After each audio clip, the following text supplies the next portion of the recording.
I'm going to show you how to cook oyster mushrooms, and you can use this recipe for smaller oyster mushrooms or larger ones like these. They are lightly spiced, coated in flour and pan fried in a little bit of oil until they're crispy and delicious. Let's get started. I've got some really large oyster mushrooms and then some smaller ones. So we're going to sort of tear them into even sized pieces.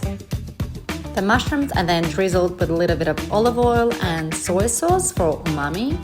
And we're going to season them with a little bit of onion powder, garlic powder, cumin, smoked paprika. You can do different spices here. And toss those through with a little bit of flour. This is going to give us that coating that's going to get nice and crispy when we pan fry the oyster mushrooms.